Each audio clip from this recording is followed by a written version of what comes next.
안식일입니다. 거룩한 안식일을 기억하시어 성전을 취하신 모든 전주중앙 하늘 가족들을 주님의 이름으로 환영합니다. 오늘 얼마나 이 반주가 감동이 되는지 모릅니다. 우리 수고해 주신 우리 청년들에게 큰 박수 한번 부탁드리겠습니다. 아주 힘이 나죠?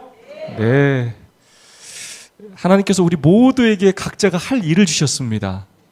교회에서, 가정에서, 직장에서, 학교에서 우리가 어디 있든지 하나님을 섬기고 또 성도를 섬기고 이웃을 섬기기 위하여 날마다 노력하는 우리 모두가 되기를 간절히 소망합니다.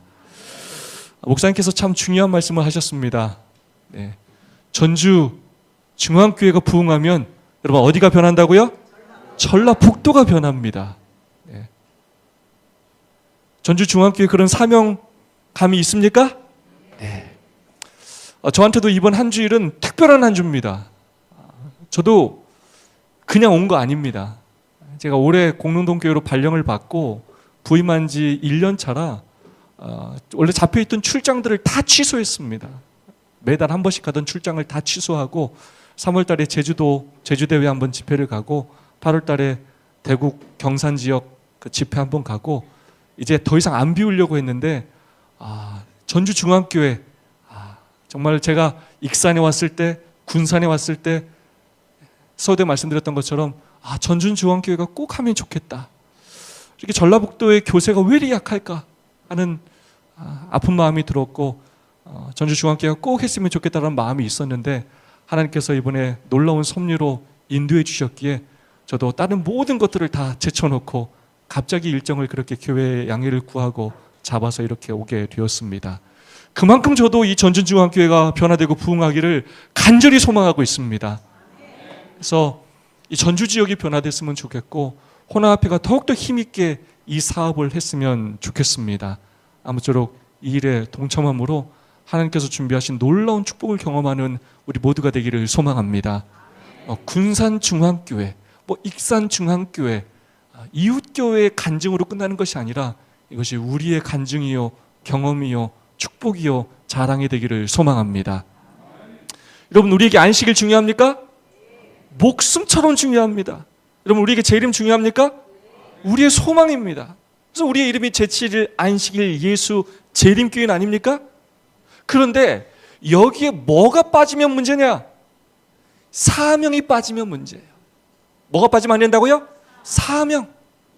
제자를 삼으라는 사명 없이 안식일 교인으로 살 때가 문제예요. 제자를 삼으라는 사명을 감당하지 않으면서 재림만 기다리니까 문제라는 거예요. 사명을 가지고 안식일을 지키며 사명을 가지고 재림을 소망하는 그리스도인이 되어야 합니다. 이번 한 주일을 통하여 우리가 어떻게 예수님의 제자가 되며 제자를 삼을 수 있는지 함께 더 깊이 연구하고 그것을 실천하고 적용할 수 있기를 소망합니다.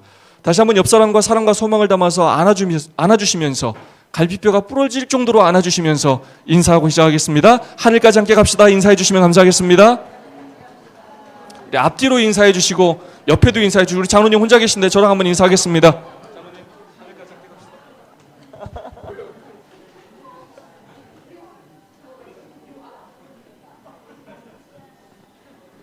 목사님께서 제가 자꾸 왔다 갔다 한다고 앞에 이제 앉히셔가지고 제가 앞으로 갈 일이 좀 덜 할 것 같습니다.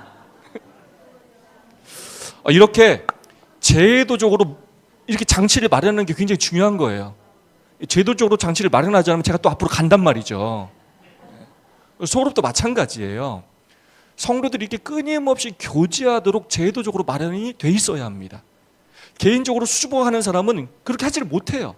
그래서 모두가 서로 친교할 수 있게 그런 시간을, 그런 장소를, 그런 제도를 마련해야 하고 말씀을 묵상할 수 있게, 간증할 수 있게, 사역을 할 수 있게 기회들을 제공해 줘야 하는 것입니다. 자, 지난 3일 동안 하나님께서 바라시는 교회는 어떤 교회인지 살펴봤습니다. 초기교회를 살펴봤는데요. 그것은 무슨 공동체였죠? 운명 공동체이고 두 번째 무슨 공동체? 사명 공동체가 되었습니다. 그렇게 했을 때 온 백성에게 칭송을 받게 되었고 주께서 구원받는 사람을 날마다 더하게 하셨습니다.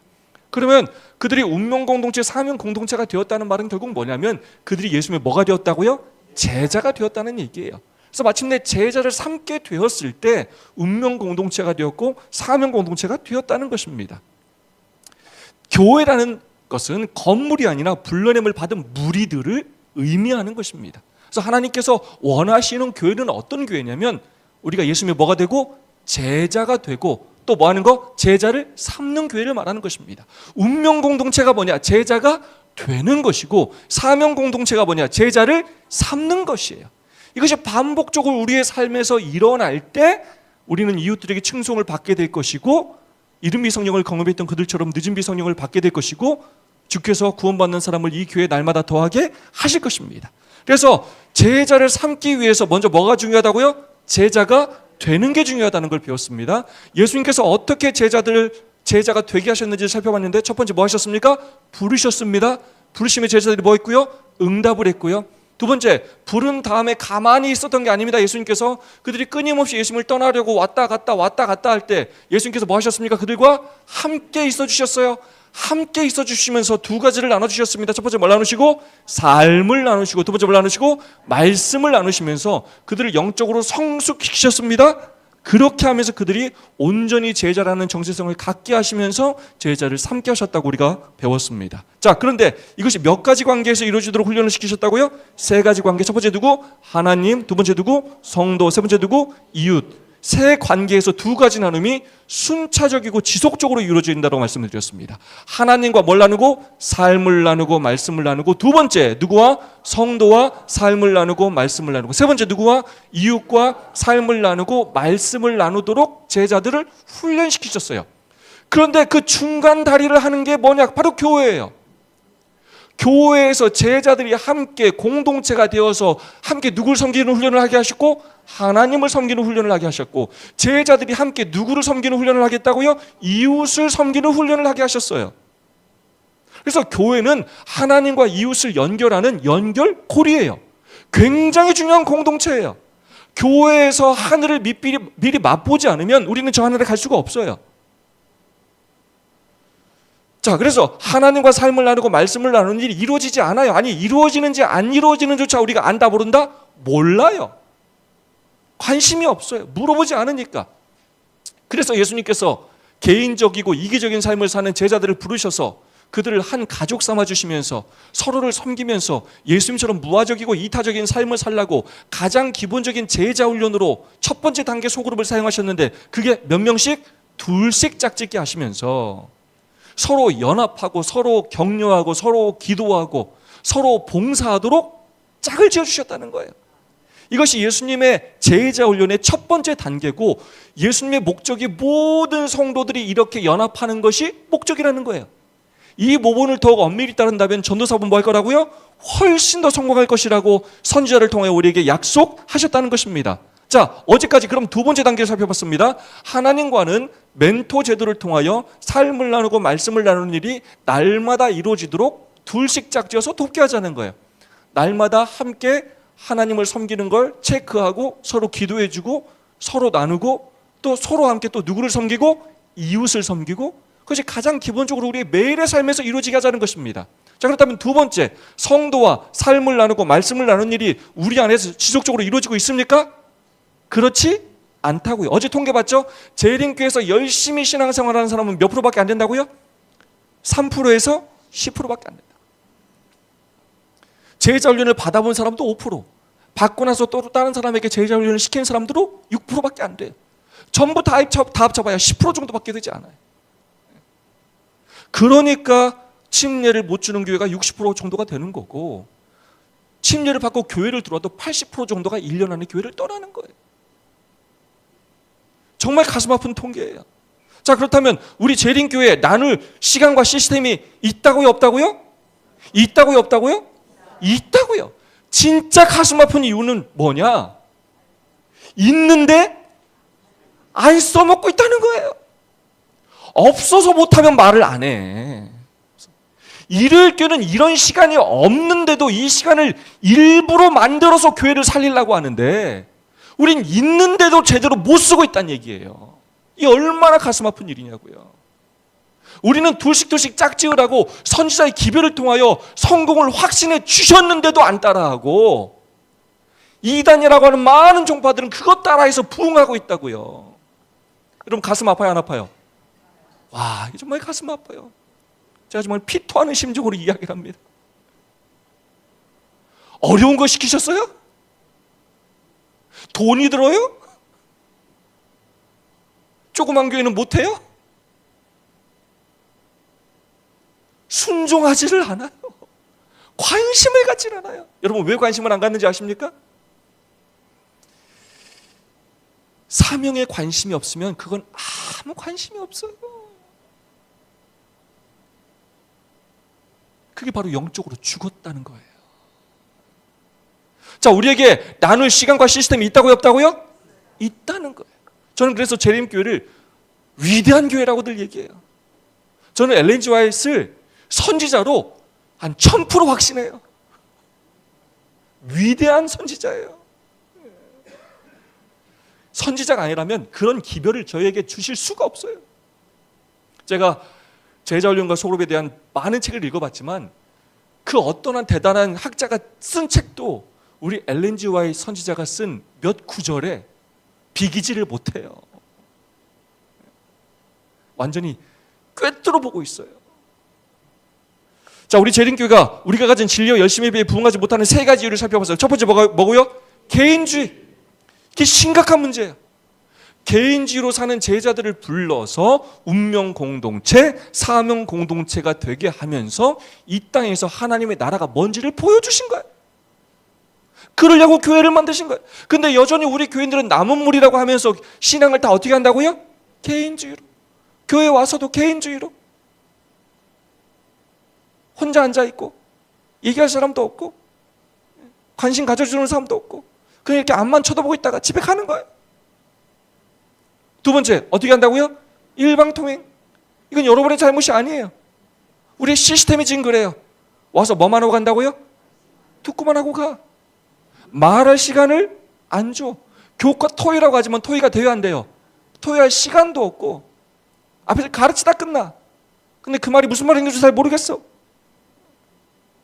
그것과 함께 기도하는 시간도, 마음을 터놓고 서로를 알아가는 시간도 없고, 선교를 위하여 계획하는 시간도 없고, 구도자를 위하여 기도하는 시간도 없어요. 성도들의 마음 속에서 영혼에 대한 갈망을 가질 시간이 없단 말이에요. 세 번째, 뭐라고요? 귀족적 이기주의. 그렇게 개인주의와 일방통행의 신앙을 하다 보니까 진리는 있어서 우리가 진리가 뭔지는 알아. 그래서 자꾸 내 구원에만 집중하게 돼. 그 진리가 다 내가 축복받는 거에만 집중해.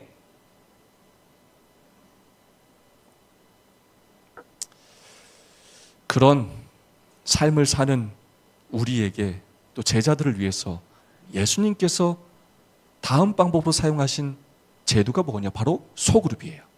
자, 왜 소그룹이어야 하느냐? 엘렌 G. 화이트 선지자가 이렇게 권면하셨습니다. 교회 증언 7권입니다. 다 읽어볼까요? 왜 신자들이 시작.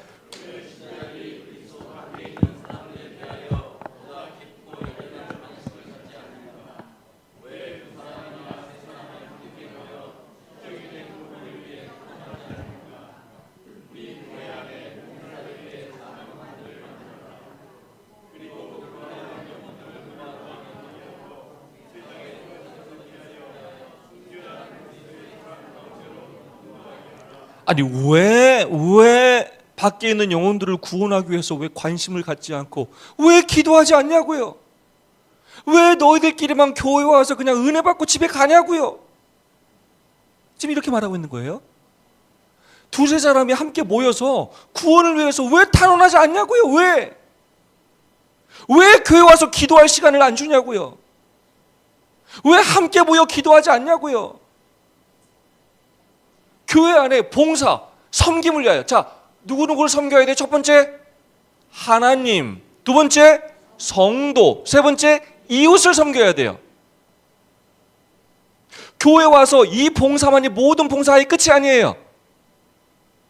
제가 지금 말하는 모든 내용은 다 뭐냐면 균형을 찾으라는 얘기를 하는 거예요. 뭘 찾으라고요? 균형. 지금 우리는 치우쳐 있어요. 성장하려면 균형 줘야 돼. 뭘 먼저 나눠야 돼? 삶을 나누고 말씀을 나눠야 돼. 운명 공동체도 되어야 되고 사명 공동체로 되어야 돼. 하나님만 섬기면 안 되고 하나님을 섬기고 이웃을 섬. 근데 그 이웃이 성도와 하나님을 아는 사람과 하나님을 모르는 사람으로 나눠져 있는 거예요. 교회 안에 봉사를 위하여 작은 발, 스몰 그룹들을 만들라는 거예요. 그래서 그들을 주님께로 인도하게 하라는 것입니다. 교회 정원의 말씀 또 읽어보겠습니다. 시작.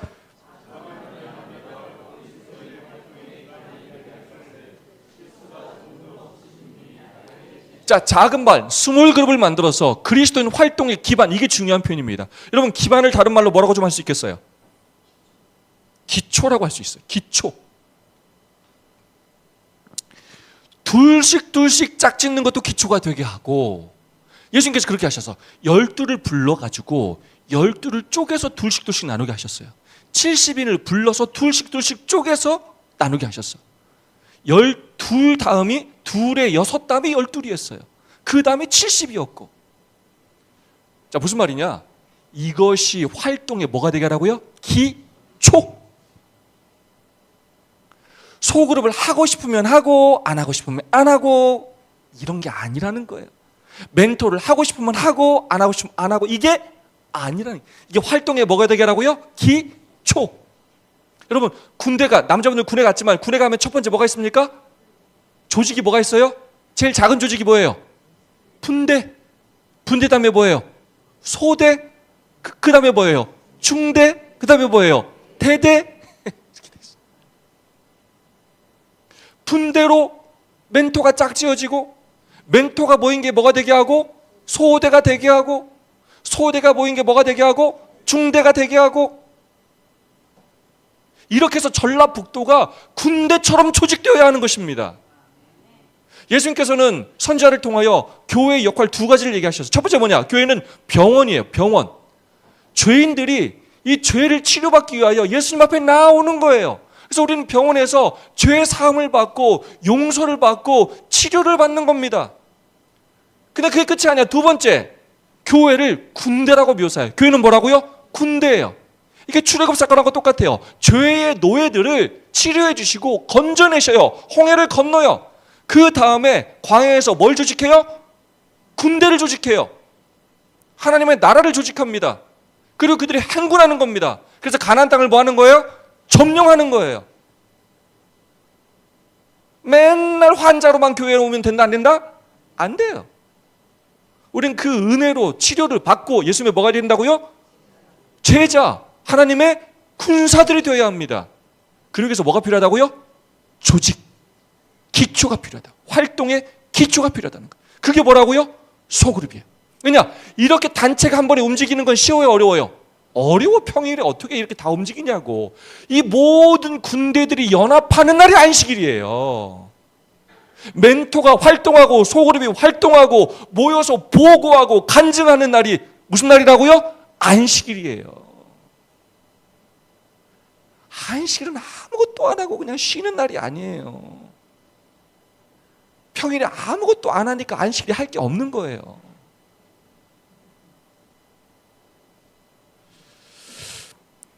읽어볼까요? 시작.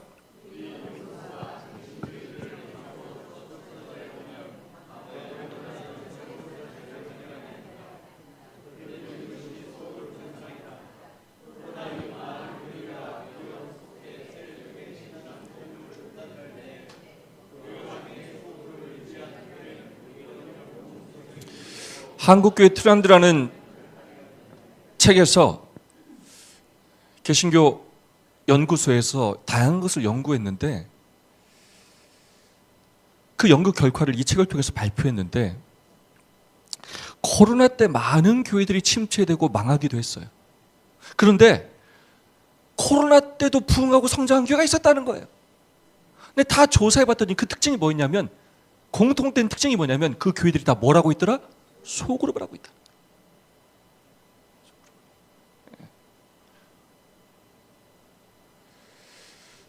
그래서 그 목사들한테, 이렇게 목사들한테 또 물어봤어요. 자, 향후 목회의 중점 방향을 뭘로 하겠냐라고 질문했더니 여전히 그들이 가장 중요하게 여기는 거 소그룹이었고, 향후 무엇을 해야 교회가 발전할 것이냐고 물어봤더니 뭐라고 답했다고요? 역시 소그룹이라는 거예요.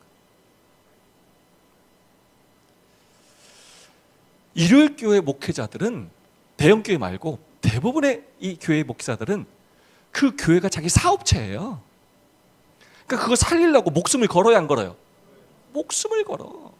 근데 직장이거든. 근데 안타깝게도 우리는 인사이동을 하고 월급이 나오니까, 모든 목사님이 그런 건 아니지만 더 간절하지 못할 위험성이 있어요, 우리한테. 우리 감염되거든. 이런 생각을 한다는 거죠. 간절하지가 않다는 거예요.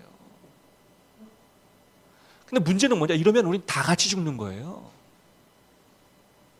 누구라도 간절해야 합니다. 아시겠습니까? 우리가 더 먼저 간절해야 합니다. 이 교회를 살리려고.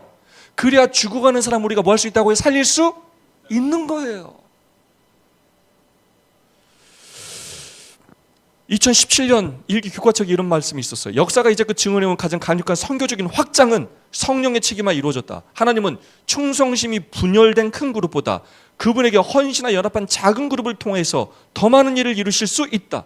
신자들의 작고 친밀한 그룹은 하나의 강력한 군대로 변모해갔고 여러 다른 문화와 언어권의 사람들에게 복음을 전하는 효과적인 도구가 되었다는 것입니다. 예수님의 제자 12명으로 복음이 지금 전 세계에 퍼진 거예요.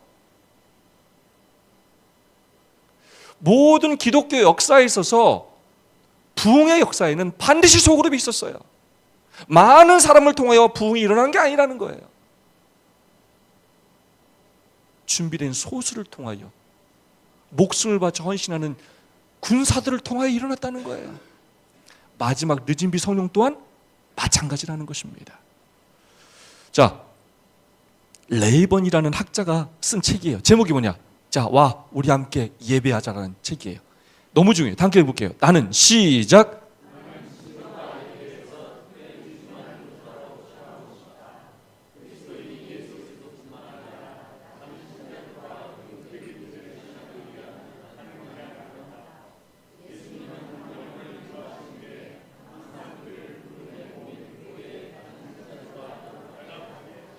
자, 예수님은 당신이 택하신 백성을 구원하기 위해서 그 사람을 죄에서 건져낸 다음에 어디로 부르신다고요?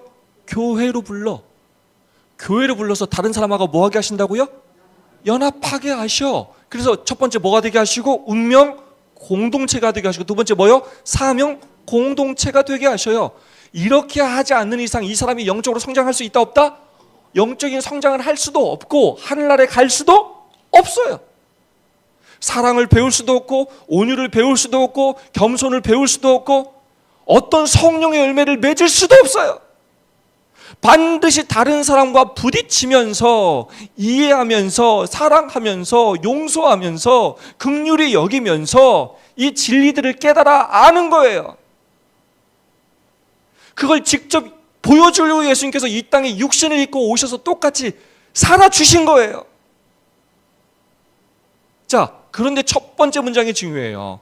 나는 친교가 예배에서 특별히 중요한 요소라고 주장하고 싶다. 자, 지금 우리의 예배에 중요한 3대 요소가 뭔지 말해보세요. 첫 번째 뭐예요? 우리 예배 때 꼭 필요한 거 뭐예요? 찬미 있고 또 뭐 있어요? 기도 있고 또 뭐 있어요? 말씀 또 있어요? 우리 이거예요. 그런데 지금 이 학자는 지금 뭐라고 얘기한다고요? 예배에서 뭐가 중요하다고요? 친교. 지금 이건 예배 끝나고 밥 먹는 시간을 말하는 게 아니에요. 예배 시간 안에 뭐가 필요하다고요? 친교. 중요하다 안 중요하다? 중요하다고요. 자, 우리가 예배를 서비스라고 그래요. 월십이라는 말, 서비스라는 말 사실 똑같은 말이에요. 봉사하는 거예요. 봉사. 우리가 하나님을 섬기는 거예요. 근데 예배는 아까 말했죠. 균형이 중요하다고. 우리의 삶이 예배가 된다는 건 하나님만 섬기는 게 아니에요. 첫 번째 누굴 섬기고? 하나님을 섬기고, 두 번째 누굴 섬기고? 성도를 섬기고, 세 번째 누굴 섬기고? 이웃을 섬겨야 합니다. 여기서 오늘 드리는 예배는 단지 하나님을 섬기는 것으로 끝나면 안 돼요. 성도들이 예배 시간에 친교를 통하여 누구를 섬기고? 성도들을 섬기고, 그 연합을 통하여 누구를 섬길 계획을 세워야 된다고요? 이웃을 섬길 계획을 세우고 능력을 달라고 하나님의 도우심을 구해야 하는 거예요. 그러기 위해서는 뭐가 필요하다고? 이 예배 안에 친교, 받은 은혜도 나눠야 하고, 서로를 위해서 기도해야 하고, 어떻게 이 사랑을 이웃에게 전해야 할지 계획도 세워야 하고, 이게 다 무슨 시간 안에 있어야 된다고요? 예배 시간 안에 있어야 돼요. 근데 우리는 평생 이런 생각을 해본 적이 없어. 이런 거는 선교회가, 제자훈련반이, 와보라반이 하는 거라고만 생각한단 말이지. 그러니까 전 교인을 제자가 되게 할 수도 없고, 성도들에게 제자를 삼으라는 사명을 아무리 얘기해봐야 소용이 없는 거예요.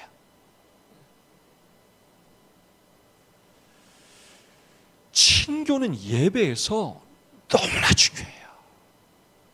근데 우리 재림교인들은 전통적으로 교회는 경건해야 하고 구별되어야 된다고 해가지고 교회에서 얘기도 하면 안 된다고 했고, 박수도 못 치게 하고, 그런 식으로 교육을 시켜왔어요.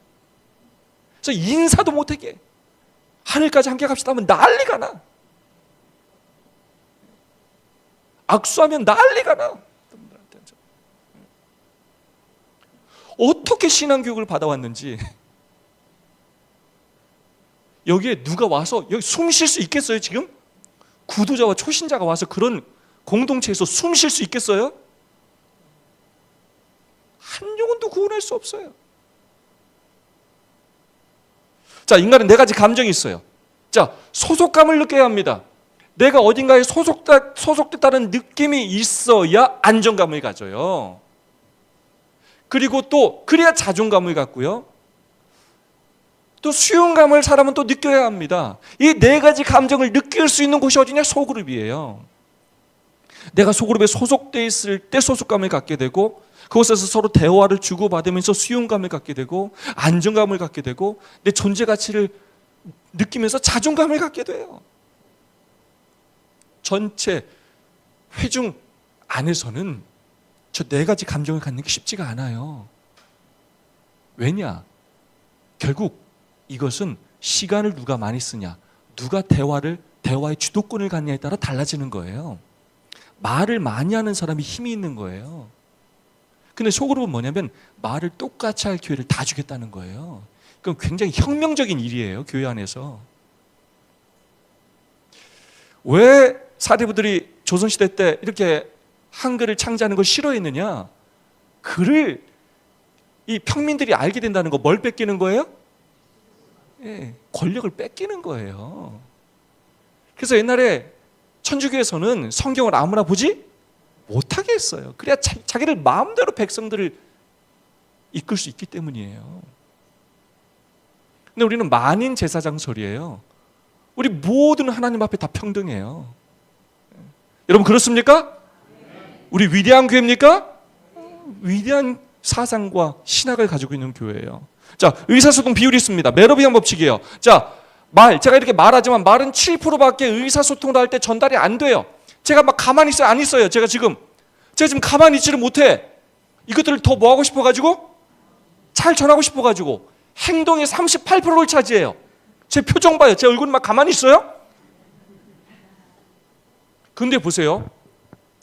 지금 여러분은 저만 쳐다보고 있어. 서로의 행동과 서로의 말과 서로의 표정을 볼 시간이 있어요? 없어요? 없어요. 이런 자리로 이렇게만 예배드리는 이 패턴 자체가, 이런 일방 통행 자체가 우리를 영적으로 성장하지 못하게 해요. 운명 공동체, 사명 공동체가 되지 못하게 해요.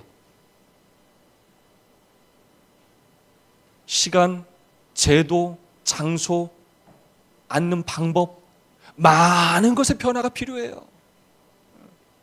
그래서 소그룹을 통하여 얼굴과 얼굴을 마주보고, 눈을 마주보고, 말과 표정과 행동, 모든 것을 느낄 수 있게 해야 합니다. 중요해요, 안 중요해요? 제가 일부러 항상 인사할 때 뭐 보고 인사하라고 그래요? 눈 보라고, 눈. 서로 속으로 하면서 말씀을 나누고 간증을 할 때 여러분, 그 사람 눈을 보면, 그 사람의 표정을 보면 말 이상의 것들을 느낄 수 있어요. 그 사람의 숨소리, 흐느낌, 우리 이런 걸 느껴야 돼. 같이 동감해야 돼. 울 때 같이 울어야 돼. 기쁠 때 같이 기뻐해야 돼. 왜? 우리는 뭐니까? 한 가족이니까. 힘들 때 안아줘야 돼. 100번의 어떤 율법적인 얘기보다 한 번 가서 안아주는 게 훨씬 더 좋은 거예요. 자, 이게 지금 교회 지남 12월호예요. 54페이지 나온 거예요. 자, 친교라는 원동력이라는 제목으로 나왔어요. 자, 새로 입교한 교인이 떠나게 하지 않는 방법이라고 글을 쓰셨어요. 자, 그 내용 중입니다. 전도에 참여한 새 신자 중 6개월 뒤 12명이 하나둘씩 떠나버렸고, 자, 이 사람이 굉장히 열심히 전도한 사람이에요. 그래가지고 전도회 때 12명을 데리고 왔어요. 전도회 다 참석했어요. 전도회가 끝났어요. 근데 6개월 뒤에 몇 명이 떠났고요? 12명이 떠났대요. 자, 교회에서 한 30명인가가 어쨌든 교회로 왔었대, 그렇게. 근데 6개월 뒤 12명이 하나씩 다 떠나버렸고 1년이 지나자 침례받은 사람 중에 아무도 남지 않았다. 여러분, 이거는 우리 한국 재림교회만의 문제가 아니에요. 지금 저는 교회 본질에 대한 얘기를 하는 거예요. 이렇게 일방통행으로 예배만 드리고 가서는 이런 식으로 하면 영혼을 교회에 남길 수 있다 없다? 없다고요. 우리가 교과 토의라는 굉장히 좋은 제도를 가지고 있지만 그 소그룹을 어떻게 운영하느냐에 대해서는 정말로 많은 고민이 필요해요. 자, 여기에 나오는 내용이에요. 그러면서 목회자가 알아야 할 것이라고 얘기해요. 두 가지를 얘기해요. 첫 번째, 새 교인 가운데 82%가 첫 해를 다 채우지 못하고 떠났다는 거예요. 이게 지금 우리나라의 통계하고도 일치해요, 안 해요? 우리 한국 재림교회하고 일치해요, 안 해요? 일치해요. 정착률이 몇 프로밖에 안 돼요? 20%밖에 안 돼. 80%가 1년 만에 떠나. 굉장히 과학적이에요. 두 번째, 대부분은 언제쯤 떠난다고요? 6개월이나 11개월쯤에, 다르게 말하면 6개월이 제일 중요해요. 6개월. 6개월 안에 승부를 걸어야 돼. 침례 받은 난 다음에. 자, 로저 더들리와 데스 커밍스, 우리 재림교회 박사들이 연구를 했어요. 사람들이 교회를 떠나는 결정적인 이유예요. 첫 번째, 교회를 떠나기로 결심한 데 있어서 가장 큰 요인이 뭐라고요? 친교의 부족이에요. 교회 와도 외로워. 마음을 터놓고 이야기할 사람이 없고, 밥 먹고 차를 마실 사람이 없고, 사역에 참여할 자리가 없고. 똑같아. 거의 대부분의 사람이 이걸로 교회를 떠나요. 자, 브루스 존스턴이 재미난 책을 썼어. 제목이 뭐냐? 모든 새신자는 곧 떠난다. 슬퍼요, 안 슬퍼요? 아, 제목이 너무 슬퍼. 모든 새신자는 다 뭐 한다고요? 곧 떠난다. 그 책에 그가 이런 말을 했어요. 자, 신자가 되고 나서 첫 6개월 동안 6명에서 8명의 새로운 친구를 사귀었느냐가 결정적 요인이었다. 친구를 새로 사귄 신자들은, 새 신자들은 교회에 남았고, 친구가 없는 사람들은 교회를 떠났다. 여러분, 제가 지금 말한 학자들만 한두 명이 아니에요. 이거는 대부분의 선교학자가 교회를 연구하면서 공통적으로 주장하는 내용이에요.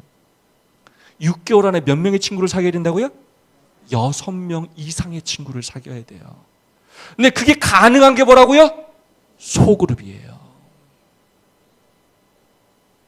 이건 해도 그만, 안 해도 그만의 문제가 아니라는 거예요. 이건 단순히 교회 성장을 위해서, 부흥만을 위해서 말하는 게 아니라는 거예요. 그냥 우리 존재 자체에 대한 얘기를 하는 거예요, 지금. 그건 선택사항이 아니라는 거예요. 자, 왜 재림교인들은 교회를 떠나는가? 민스트리즈에 실린 내용이에요. 인간관계 때문에 교회를 떠나는 교인은 4명 중 3명이나 되는 반면, 교회의 특정 가르침을 더 이상 믿지 않아 교회를 떠나는 교인은 5명 중 1명도 되지 않는다. 자, 사람들이 교회를 떠나는 대부분의 이유는 다 뭐 때문에 떠난다고요? 친구가 없어서, 외로워서, 교회를 떠난다는 거예요. 자, 꼭 친교의 시간이 필요하다는 거예요. 자, 보통 사람이 부담 없는 친구로 발전하는데 약 50시간이 필요하다는 거예요. 친한 친구가 되는데 몇 시간이 필요하다고요? 200시간이 필요하다고요. 자, 한번 여러분, 이 와보라 팀 말고 다른 성도들이 막 개인적으로 친밀히 교제하는 시간이 일주일에 몇 분이나 있을 것 같아요? 안식일에 교회 오지만 몇 분이나 있을 것 같아요, 여러분? 30분? 여러분 개인적으로 그런 교제 나눌 시간 있어요? 어림없어. 한 사람 만나서 안녕하세요 인사할 시간도 없어요, 여러분. 여러분이 안식일에 인사하는 사람이 몇 명이나 되는지 한번 세보세요.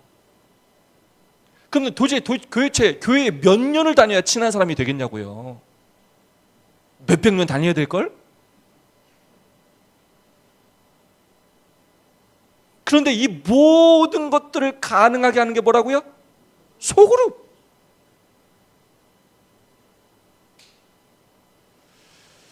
자, 새신자가 교회에 성공적으로 정착하는 데 필요한 세 가지 필수 요소예요. 이게 또 샤론 크레스가 책을 냈는데 왜 교인들은 떠나는가라는 책이에요. 정말로 많은 학자들이 연구했어요. 왜 도대체 떠나는지.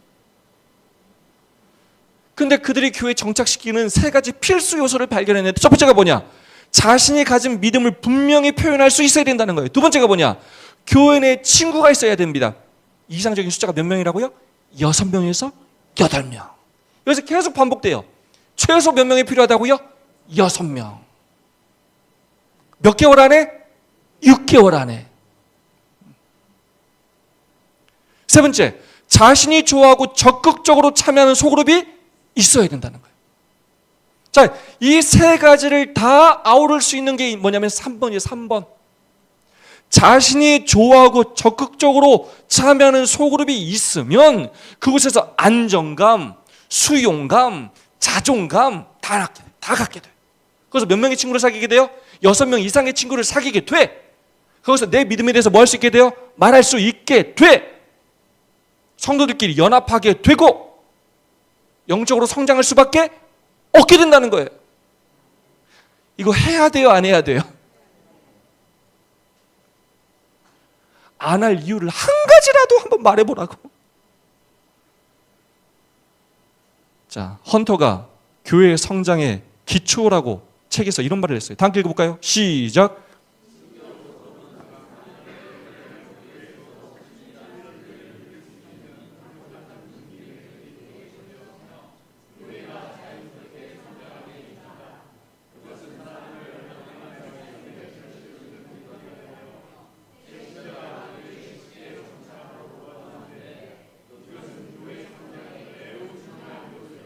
자, 친교 소그룹이 그래서 중요하다 안 중요하다? 중요해. 단순히 사역팀, 뭐 기도팀 이런 거 말고 전인적 소그룹이 얼마나 중요한지에 대해서 얘기하는 거예요. 친밀한 교제를 통해서 대형 교회일지라도 그렇게 조직을 갖춰서 소그룹끼리 친교하게 해준다면 그 많은 사람 중에 한 명이 아니라 나 한 사람이 얼마나 특별하고 소중한 사람인지 인식하면서 예수님의 제자가 되고 제자를 삼는 일을 감당하게 된다는 거예요. 많은 목사님들이 저한테 뭐라고 하냐면 야, 그건 조그만 교회나 가능하지, 야, 큰 교회는 안 되란 말 제가 수없이 들어요. 뭘 모르는 소리예요. 똑같아요. 2명씩 짝 짓는 걸 20명 교회는 못합니까? 200명 교회는 못해요? 2000명 교회는 못해요? 문제 있어요? No problem. 소그룹을 뭐 한 12명씩 나누는데 뭐 200명 교회, 300명 교회는 못해요? No problem. 예수님은 할 수 없는 것을 우리한테 요구한 적이 없어요. 그래서 안식일도 하나님께서 어디다 두셨냐면 시간 속에 두셨어. 공간 속에 뒀다면 소수가 점령했을 거예요. 하지만 시간 속에 두심으로 기억하는 모든 사람이 이 안식일의 축복을 누리게 하셨다는 거예요. 우리 하나님은 그런 분이셔요. 우리가 못하는 건 아예 시키지도 않아. 자, 이렇게 할 때 교회가 어떻게 성장한다고? 이 표현이 중요해요. 교회가 어떻게 성장한다고요? 자연스럽게 성장하게 해준다. 저는 이 말을 제일 좋아해요. 지금 우리가 이 원칙에 따라서 이 방법대로 예수님의 모본을 따라 실천하면 교회가 어떻게 성장한다고요? 자연스럽게. 이걸 뭐냐? 자연적 교회 성장이라고. 이걸 많은 사람들이 NCD라고 그래. NCD. 근데 그걸 하나하나 우리가 따로 연구해서 막 하지 않았는데도 이 원칙을 따라서 이렇게 하면은 1년이 지나 있으면 방금 말했던 것처럼 익산교회처럼 군산중앙교회처럼 막 옆에 있는 교회들처럼 막 2배, 3배씩 성장한다는 거예요. 우리 재림교회는 여태까지 막 무슨 행사하면 교회 지남에 내고 사진 실리고 그럼 그 교회 대단히 일을 많이 하는 것 같다라고 해보는데 막상 그 교회 가보면 썰렁한 경우가 많아. 그냥 우린 맨날 뭐 하냐면 뭐 하는 척 하는 것 이렇게 보이는 거 좋아해. 그냥 막상 가보면 별게 아닌 게 많아. 그렇게 해서 우리 교회가 벌써 다 부흥했어야지. 맨날 침례자를 줬다고 하는데 가보면 그 사람이 침례받은 사람이 없어. 뭐 쌓이는 게 있어야지. 쌓이는 게 매년 뒤로 다 까먹고 있단 말이에요 지금. 그런데 첫째 날 군산중앙교회 목사님 말씀하셨죠? 정착률 떠나간 사람이 한 명이라도 있다 없다? 한 명도 없다. 교회가 어떻게 성장한다고요? 자연스럽게. 별일을 안 하는 거 예전에는 굉장히 요란해. 뭣도 하고 되게 많은 걸 막 소수가 막 해가지고 대단히 요란해 보이긴 하는데 지나보면 없는데 이거는 막 대단히 요란하지 않는데 교회가 어떻게 있다고요? 성장했어. 왜 그러느냐? 모든 성도들이 영적으로 성장하기 때문이에요. 이게 진짜 무서운 거예요. 이게 진짜고.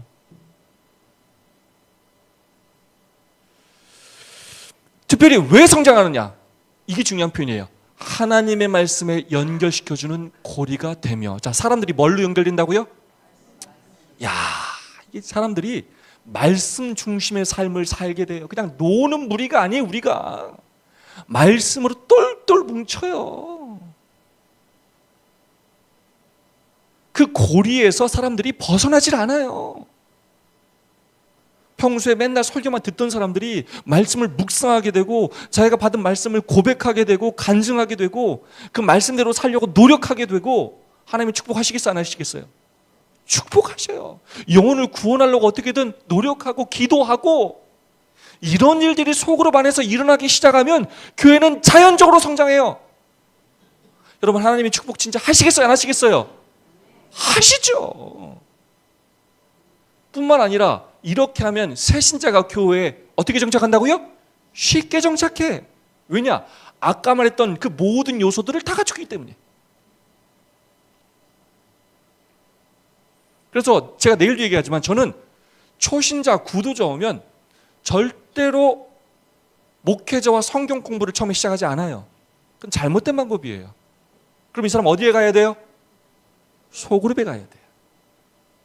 6개월 동안 6명의 친구를 우리 교인들을 사귀어야 돼요. 삶을 먼저 나눈 다음에 뭘 나눠야 된다고요? 말씀을 나눠야 돼요. 몇 가지 마음이 열려야 된다고요? 7가지 마음이 열려야 그 다음에 뭐가 들어간다고요? 말씀을 전할 수 있는 기회를 얻게 되는 거예요. 제가 보여드릴 영상은 정말 많은데 이제 아쉽습니다. 자, 제 인천 세천사교회 로비의 사진인데 제가 이분 얘기를 잠깐 하려고 했죠. 이쪽에서 오른쪽에 두 번째 키 큰 분. 저분은 저희 서주원 앞에 유일상 목사님의 매형인데 평생 교회 신앙을 안 하셨고 이제 처음으로 지금 저희 교회를 오신 저 사진이에요. 저게 언제냐면 일요일 아침의 사진이에요. 이분이 이 전날 토요일에 처음으로 소개받고 저희 교회를 왔어요. 사모님과 함께. 처음 온 거예요, 교회를. 근데 저희는 오자마자 초신자도 상관없어. 소그룹에 다 배정이 돼. 오자마자 예언의 신과 말씀 묵상 노트 다 줘요. 다음 주에 이거 읽어오라고 그래. 다음 우리 읽는 부분을.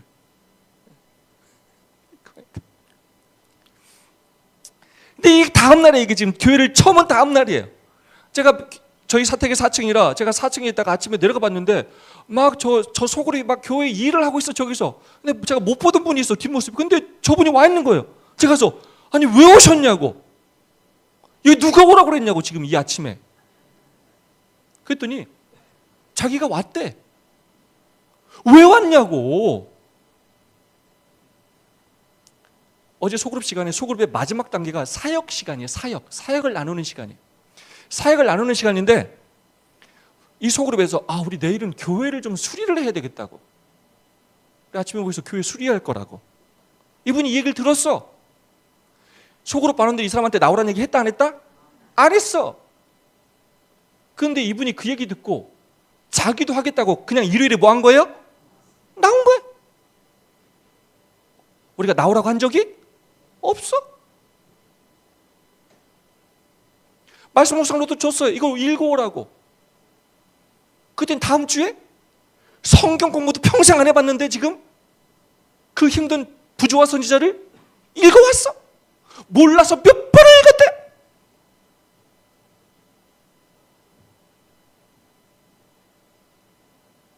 제가 뭘 느끼냐. 사람을 어떤 방법으로 훈련시키느냐는 정말 사람을 완전히 다르게 변화시켜요. 이 사람한테는 우리 교회 오면 당연히 이렇게 해야 된다는 걸로 알아. 교회로 올 때부터. 그래서 러셀 브리를 얘기했죠. 현대 재림교회 비극은 제자 훈련을 받지 않는 사람들로 가득 채웠다는 거예요. 차라리 누구 데리고 하는 게 편하다고요? 초신자. 그래서 저희 교회 인천 세천석교회 다니는 사람들은 그냥 이 교회를 오면 당연히 이렇게 하는 게 기본이야. 왜 이렇게 해야 합니까? 라고 물어보지를 않아. 목사님 이런 교회를 만들어야 되지 않겠습니까? 모두가 말씀을 묵상하고 모두가 감사의 간증을 하고 모두가 어떤 사역이라도 해서 내가 다른 사람을 섬기기 위한 노력을 하며 살게 만들어야 된다는 거예요. 그 일을 가능하게 하는 곳이 어디라고요? 소그룹이에요. 제가 이 소그룹을 하면서 놀라운 경험들을 정말로 많이 해요.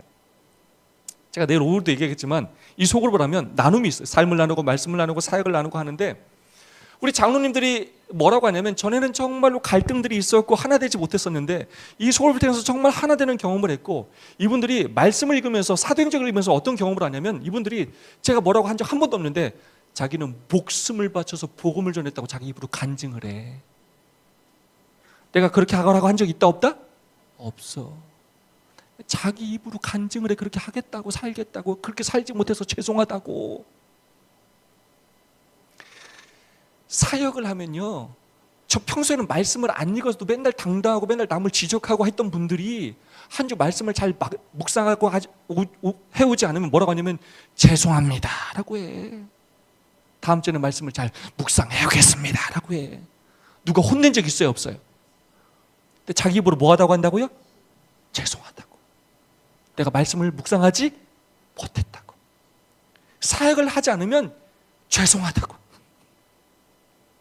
옛날에 하는 거 없이 늘 당당했던 분들이 누가 혼내지도 않았는데 자기 스스로 자기가 뭐가 부족한지를 깨닫고 회개하고 자기를 개선하기 위해서 노력해요.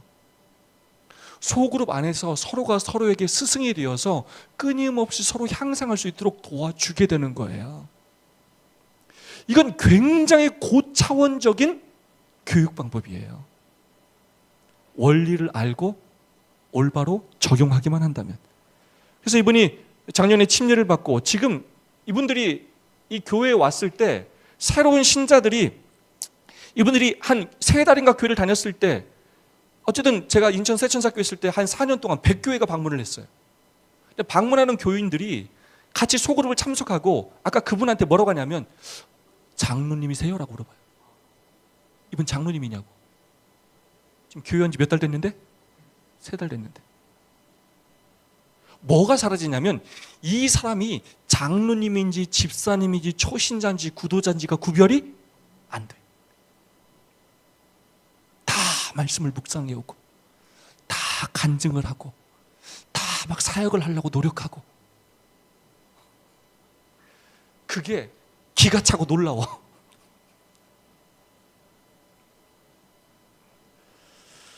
읽어보겠습니다. 설교를 시작.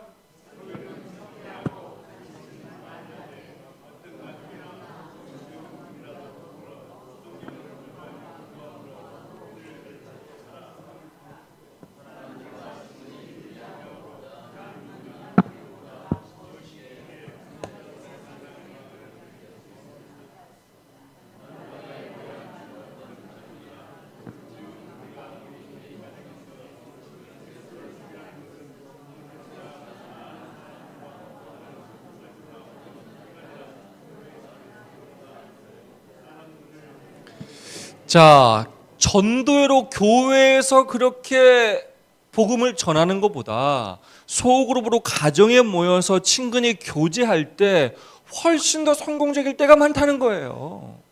그럴 수밖에 없어요. 자, 이 말씀은 교회에게 보내는 권면인데 정말 중요한 말씀이에요. 제목이 뭐냐? 거룩한 안식일 준수에 관한 권면이에요. 단계 볼까요? 모든 사람이 시작. 모든 사람이 자기가 안식일 집회를 흥미있게 하는데 한 역할을 맡아하고 있다는 느낌을 가져야 한다. 그대는 단지 형식적으로 모여온 것이 아니요, 생각을 교환하고 그대의 매일의 경험을 얘기하며 감사의 뜻을 표하며 하늘의 빛을 바라는 신실한 열망을 바라기 위하여 온 것이니 이리하여 그대는 하나님과 또 하나님께서 보내신 예수 그리스도를 알 수 있게 되는 것이다. 아멘. 우리 안 교장님 반갑습니다. 제가 더욱더 반가운 건 우리 인천 세천사교회 우리 박현선 집사님 조카이기 때문에 제가 너무 반가워요. 예전부터 보고 싶었어요. 집사님 어렸을 때부터 안식일 지켜왔죠? 집사님이 어렸을 때 배워온 거룩하게 안식일을 지키는 방법이 뭐가 있어요?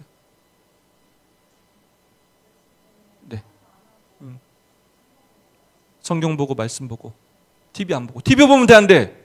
안 돼. 장로님 어떻게 지키는 게 안식일 거룩히 지키는 거라고 배웠어요? 네. 낮잠 안 자고. 낮잠 자는 건 뭐하고 똑같다고 그랬어요? 돼지고기 먹는 거하고 똑같다고 그랬어요. 저는 서울 삼육 중고등학교를 다녔는데 제가 초등학교 때는 제가 오락실 다니다 얼마나 많이 맞았는지 몰라. 안식일에 걸려가지고. 중고등학교 때는 제가 운동을 좋아해가지고 안식일에 몰래 운동하다가 얼마나 걸려서 맞았는지 몰라. 극장 가서 다 걸려서 맞고. 자, 우리가 배운 것들이 다 그거야. 안식일 잘 지키는 거. 금요일 오후에 뭐 해야 돼요? 해지기 전에 옷 다리고 목욕하고 헌금 준비하고 안식일에 TV 보면 안 되고 뭐 사 먹으면 안 되고 여행 가면 안 되고 낮잠 자면 안 되고. 우리 이런 걸 배워왔어요. 필요합니까? 필요해요. 불필요하다는 얘기가 아니에요. 그런데 선지자는 또 다른 방식의 거룩한 안식일 준수에 대해서 우리에게 가르쳐줘요. 전혀 다른 개념의 안식일 준수예요. 뭐라고 말하느냐? 모든 사람이 중요해요. 뭐라고요? 모든 사람이. 목사가가 아니에요. 안교장이 아니에요. 모든 사람이 자기가 안식일 집회를 흥미있게 하는데 한 역할을 맡아하고 있다는 느낌을 가져야 된다. 모든 사람이 그런 역할을 맡아하고 있다는 느낌을 갖게 할 수 있는 유일한 방법은 뭐냐면 소그룹이에요. 그들은 단지 형식적으로 모여온 것이 아니요. 자, 지금처럼 안식일을 지키는 건 마치 뭐라고 얘기한다고요? 안식일 어떻게 지키는 거라고요? 형식적으로. 순서 쓰는 사람만, 설교하는 사람만, 뭘 준비해 오는 교회. 이거는 안식일 어떻게 지키는 거라고요? 형식적으로. 첫 번째, 어떻게 하냐?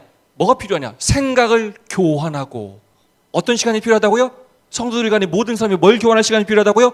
생각을 교환하고. 또 두 번째 뭐요? 그대의 매일의 경험을 얘기하며. 제가 왜 끝나는 시간에 서로 감사의 제목을 나누라고 하냐면 여러분에게 지금 무슨 시간이 필요하다고요? 생각을 교환하고 매일의 경험에 대해서 뭘 시간이 필요하다고요? 말할 수 있는 시간이 필요하다는 거예요. 그러면서 뭘 하라고요? 감사의 뜻을 표하며 하늘의 빛을 바라는 신실한 열망을 바라기 위하여 온 것이니. 자, 소그룹이 왜 필요하다고요? 안식학교가 왜 필요하다고요? 모든 사람이 내가 무엇인가 역할을 맡아오고 있다는 느낌을 가짐으로 자존감과 수용감, 안정감을 갖게 만들어야 합니다. 이 교회에서 내가 무슨 일을 할 수 있는 사람이고 필요한 사람이라는 확신을 갖도록 만들어야 된다는 거예요. 그 다음에 중요합니다. 이리하여 그대는 하나님과 하나님께서 보내신 예수 그리스도를 알 수 있게 되는 것이다. 권준석 장로님하고 제가 이렇게 오늘 감사의 얘기도 나누고 장로님의 가슴 아픈 얘기도 만약에 듣고 서로를 위해서 간절히 기도하고 한 마음이 된 게 누굴 알아가는 거라고요? 첫 번째 누구요? 첫 번째 누구? 하나님을 아는 것이고, 두 번째 누구? 예수 그리스도를 알 수 있게 되는 것이. 놀라운 말씀이에요. 하나님을 아는 건 설교로만 아는 게 아니라는 거예요. 교과 시간에 성경 공부로만 아는 게 아니라는 거예요. 성도들이 함께 소그룹을 통해서 생각을 나누고 감사를 고백하고 서로의 삶에 관심을 가짐으로 누구를 알게 된다고요? 하나님을 알게 된다는 거예요. 이것에 대해서 실물교훈은 이렇게 말합니다. 진리의 큰 보고 세 가지가 있다고 말해요. 첫 번째, 자, 진리의 큰 보고는 하나님의 말씀, 곧 기록된 말씀과, 두 번째, 천연계의 책과, 그래서 이걸 교과서로 갑니다. 세 번째, 하나님께서 사람들의 생애를 취급하시는 경험의 책이다. 주께서는 당신이 정하신 방법을 통하여 당신에 대한 지식을 구하는 모든 사람에게 나눠주신다는 거예요. 다르게 말하면 오늘 제가 장로님을 깊이 알아가는 게 하나님을 알아가는 것이고, 장로님을 통하여 또 하나님의 뜻을 알 수 있게 해주신다는 거예요. 자, 왜 전인적 소그룹이 필요한가? 자, 전인적 소그룹은 네 가지 방향을 향합니다. 첫 번째 누굴 향하고? 하나님을 향하고. 우선 하나님을 바라보게 해요. 하나님을 바라봄으로 하나님이 얼마나 위대하고 놀라운 분인지를 깨닫게 해요. 그거에 비해 내가 얼마나 큰 죄인인지를 깨달아요. 하지만 나 같은 죄인을 얼마나 사랑하신지를 또 깨닫게 돼요. 그래서 내가 얼마나 귀중한 존재인지를 깨닫게 되고, 그 다음에 세 번째 누굴 바라보게 돼요? 성도를 바라보게 돼요. 그래서 나와 같은 그 성도를 사랑으로 섬기게 되고, 성도와 함께 네 번째 누굴 섬기게 되고? 이웃을 섬기게 하는 것이 바로 전인적 소그룹입니다. 자, 왜 소그룹이어야 하느냐? 자, 열린 그룹과 닫힌 그룹에 대한 개념을 좀 이해해야 합니다. 많은 선교학자들은 초기교회가 부흥한 이유가 두 날개 때문이라고 얘기해요. 첫 번째가 뭐냐? 예배고, 두 번째가 소그룹이에요. 자, 이거는 모든 선교학자가 하는 얘기예요. 자, 초기교회가 부흥했던 건 뭐라고요? 두 가지 날개가 함께 날개짓을 했기 때문이라는 거예요. 하나는 뭐고? 예배. 우리로 말하면 안식일 예배고, 하나는 뭐고요? 소그룹이라는 거예요. 예배가 뭐냐? 열린 그룹이에요. 무슨 말이냐? 오늘도 여기 지금 앞에 저기 신분증 검사했습니까? 들어올 때? 신분증 검사했어요? 돈 내고 들어왔어요? 누구나 올 수 있어요. 누구나 올 수 있어요. 아시겠습니까? 우리가 함께 여기서 조건 없이 다 하나님을 예배하고 하나님의 은혜를 갈망하면서 하나님의 위대하신 초월성을 경험하는 게 예배예요.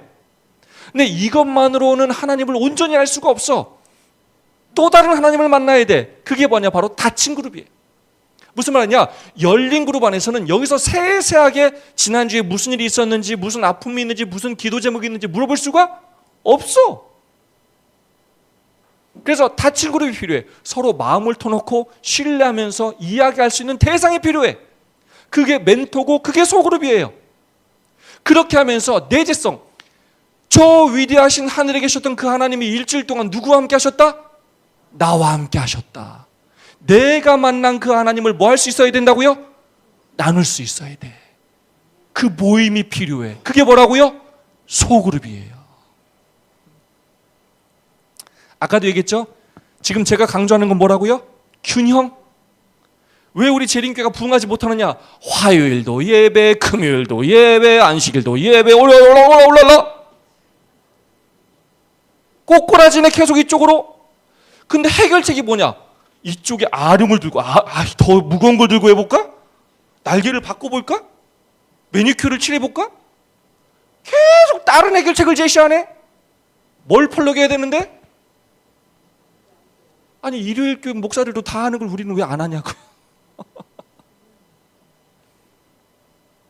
교회가 지금 부흥할 수 있는 비결은 뭐라고요? 다른 쪽 날개를 펄럭이는 거예요. 개인주의와 일방통행을 없애고 내 구원만을 위해서 사는 것들을 없애고 제자가 되어 제자를 삼으며 살게 만드는 거예요. 나는 포도나무여 너희는 가지니 저가 내 안에 내가 저 안에 있으면 이 사람은 과실을 매니 맺나니. 이 말 굉장히 중요한 말씀이에요. 무슨 말이냐? 예수님이 포도나무고 우리는 가지인데, 자, 저가 내 안에, 우리가 예수님 안에 있을 때. 두 번째, 내가 저 안에. 우리가 예수님 안에 있을 때, 예수님이 우리 안에 있을 때, 하나는 예배고 하나는 소그룹이에요. 하나님의 초월성과 하나님의 내재성을 같이 경험하면 과실을 뭐하게 된다고요? 많이 맺어요. 저절로 많이 맺게 돼 있어요. 자, 왜 소그룹이 필요하냐? 다친 그룹은 세 가지 특징이 있어요. 책임감을 가져요. 소속감을 가져요. 서로 돌봄이 이루어져요. 교회 안에서는 그렇게 다 할 수가 없어요. 사소한 것들에 대해서 감정을 나누고 기도해주고 할 수가 없어요. 조지 길럽이 이런 말을 했어요. 미국인들은 이 세상에서 가장 외로운 사람들이다. 대단한 말 같지만 저도 할 줄 알아. 이런 말은. 한국인들은 이 세상에서 가장 외로운 사람들이다. 김현철. 이런 건 나도 한다고. 왜냐? 외롭지 않은 사람은 없어요. 미국 공중보건 서비스단에서 조사한 결과 외로움과 고립감은 매일 담배 15개 피씩 피우는 것과 같은 수준의 위험이래요. 우리 먹는 건 맨날 그렇게 나쁘다고 하면서 교회 와가지고 늘 외롭게 둬. 다 외로워. 이거 위로받으려고, 좀 행복하려고 교회 오는데 다 외롭게 있다가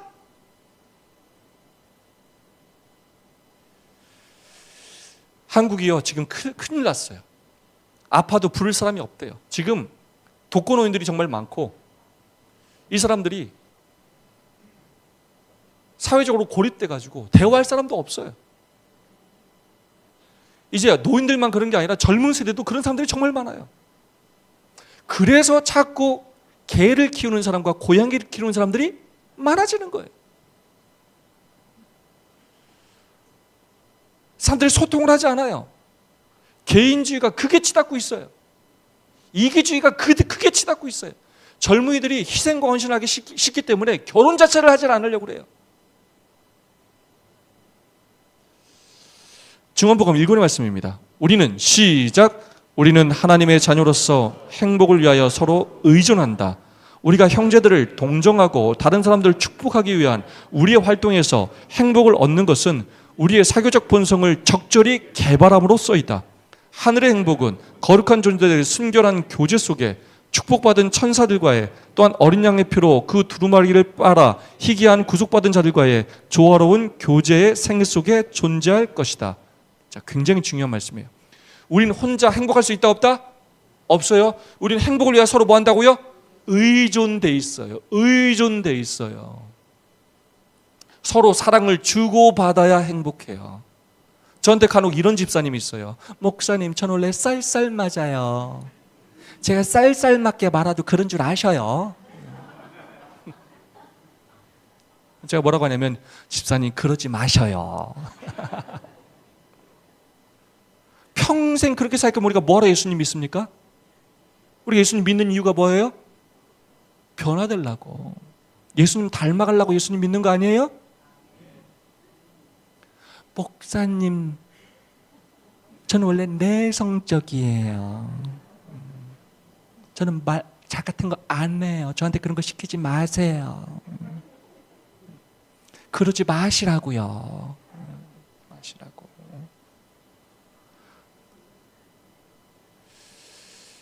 행복을 얻는 것은 우리의 사교적 본성을 적절히 개발함으로 써이다. 여러분, 저도 원래 이런 사람이 아니에요. 저도 A형이에요. 굉장히 쑥스러움을 많이 타고 대중 앞에서 이렇게 말하기를 좋아하지 않아요. 근데 제가 지금 목회를 하려니까 이렇게 하면 돼요, 안 돼요? 안 돼요. 내가 먼저 다가가야 되고, 내가 먼저 웃어줘야 되고, 내가 먼저 손 내밀어야 되고, 내가 이곳의 분위기를 밝게 해줘야 되고, 내가 먼저 섬겨야 되는 거예요. 사교성을 뭐 해야 된다고요? 사교적인 본성을 뭐 해야 된다고요? 개발해야 합니다. 좀 웃으세요. 좀 먼저 다가가세요. 먼저 친절하게 인사하세요. 하늘의 행복은 교회에서 그 행복을 경험하는 사람들이 경험하게 된다는 거예요. 근데 이걸 배우는 게 어디라고요? 소그룹이에요. 서로의 말을 경청하고 서로 기뻐해주고 슬퍼해주고 웃어주고 사교적인 본성을 개발하는 곳이에요. 어떤 사람은 성격이 남의 말 들으려고도 않고 자기 말만 하는 사람이 있어. 그런 사람들 다 교육받는 곳이에요. 내 말만 하지 않고 남 말도 들어야 돼. 맨날 자기를 위해서 기도하는 사람이 다른 사람을 위해서 기도하는 법도 배워야 돼.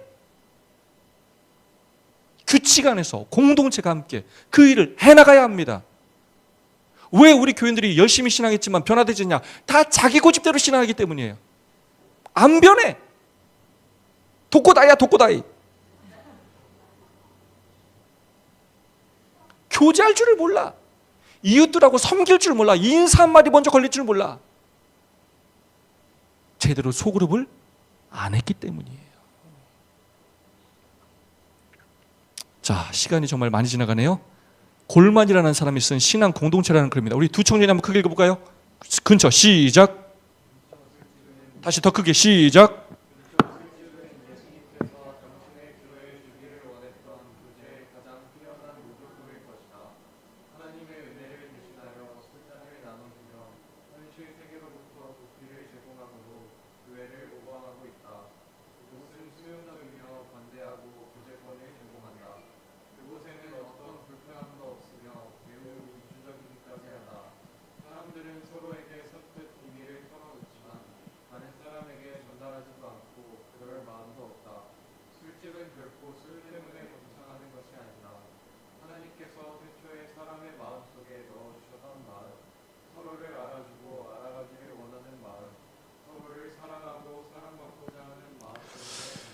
참 재미난 글이에요.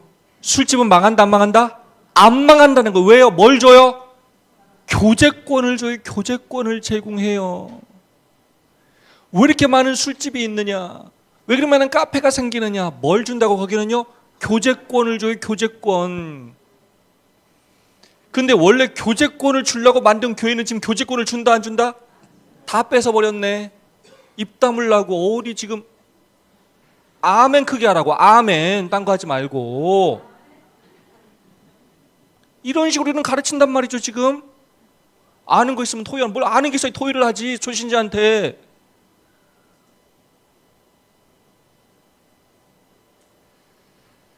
여러분, 교회가 술집보다 못해서야 되겠습니까?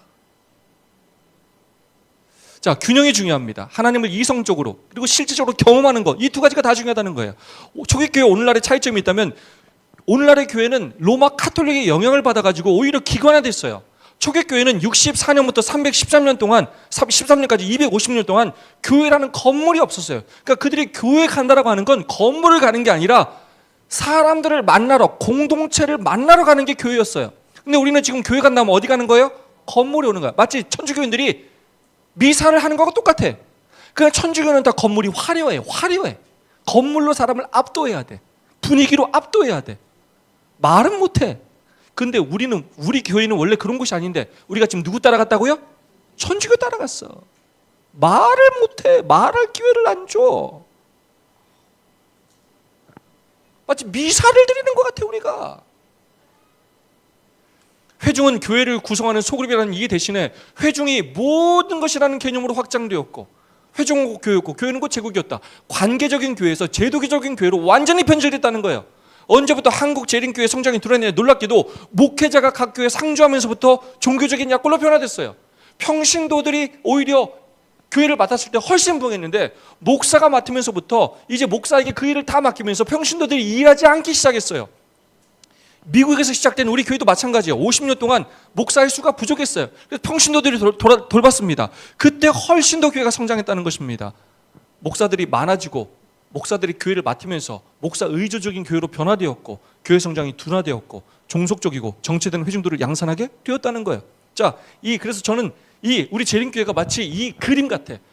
우리 재림교회가 마치 동물원 같아. 동물원. 목사는 뭐냐면 저기 원숭이야, 원숭이. 저 원숭이가 제주를 잘 부리면 교인들이 너무 좋아요. 우리 목사님 최고다, 박수. 우리 목사님 설교도 잘해, 성경 공부도 잘해, 운전도 잘해, 청소도 잘해. 다 잘해. 우리 목사님은 원숭이 앞구르기 3바퀴 반을 해. 야, 근데 우리 새로운 목사님 어떡하냐? 앞구르기 1바퀴 돌다가 넘어져. 설교도 못해. 운전하면 맨날 사고 나나. 야, 이거 어떡하냐? 야, 1년만 참았다가 합해다 바꿔달라고 해야 되겠다. 이거 안 되겠다. 최소한 앞구르기 2바퀴 할 수 있는 목사님 보내달라고. 누구 중심의 교회가 됐다고요? 목사님의 설교, 목사님이 열심히 하나 중요합니까? 그건 중요합니까? 안 합니까? 중요해요. 하지만 그것이 모든 것이 되면 안 돼요. 한국 재림교회가 우리가 가진 진리와 열심히 부응하지 못하는 이유, 첫 번째 개인주의, 두 번째 일방통행. 그것이 반복되니까 귀족적 이규지가 생기고, 저렇게 신앙생활을 하니까, 안식일을 거룩히 지키지 못하니까 내 구원만을 생각하니까 신앙이 어떻게 된다고요? 형식화돼. 그렇게 시간이 많이 지나다 보니까 목사 중심의 교회로 변하다 보니까 이제 누가 사라졌다고요? 교회 안에 평신도 사역자들이 다 사라졌어. 옛날에는 장로님들 가운데요, 정말로 생업을 내 던지고라도 복음을 전했던 장로님들이 목사님 많았습니까? 적었습니까? 옛날에 많았어요. 지금은 그런 분 찾아보기가 어려워요. 장로님들을 비하하는 게 아니라 시대가 그래. 지금 더 심각한 건 뭔지 아십니까? 집사님 가운데 장로님 후보가 많지가 않아요. 교회 안에 남집사님들이 별로 없어요. 이제 우리가 지금 뭐 하는 일에 실패했어요? 지도자를 양성하는 일에 실패했단 말이에요. 이것은 지금까지 우리가 뿌려온 열매를 거두는 거예요. 제가 강조하는 건 지금부터라도 좋은 씨앗을 뿌려야 된다는 것입니다. 그래야 5년이 지나고 10년이 지났을 때 그 열매를 볼 수 있게 되는 거예요. 우리한테 지금 평신도 사역자들이 필요합니다. 평신도가 이뤘던 한국 재림교회 부흥기 역사를 조사해봤어요. 1934년에 한국은 재림교회가 6번째 교단이었어요. 1962년에 안면도에서는 평신도들의 선교로 1년간 225명의 침례를 받았어요. 물론 그때 미국에서 날라온 밀가루를 통해서 많은 사람들이 교인이 되긴 했어요. 그럼에도 불구하고 놀라운 역사가 있었어요. 1964년에 교회와 예배소가 지금보다 2018년보다 훨씬 많았어요. 1966년에 전체 수침자의 44%가 평신도에 의해서 인도됐어요.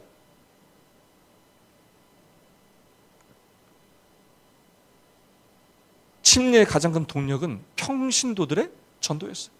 지금은 우리가 주는 침례자들이 우리 자녀들을 빼고는 거의 다 노년층이에요. 근데 저 때만 해도 1966년도에는 침례자 중 79%가 30세 이하였어요.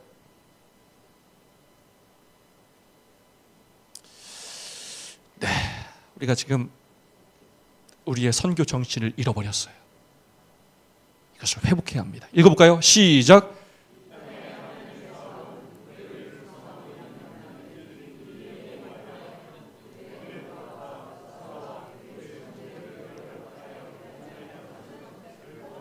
우리 모두가 협력하여 일하지 않고는 마칠 수가 없다는 것입니다. 목사가 모든 짐을 다 지고 모든 일을 다 해야 한다고 생각하는 것은 큰 잘못이라는 것입니다. 하나님의 계획하신 대로 짐을 나눠줬더라면 더 오래 살았을 목사들이 그렇게 하지 않음으로써 과로와 세월에 일찍 무덤 속으로 들어가게 된다.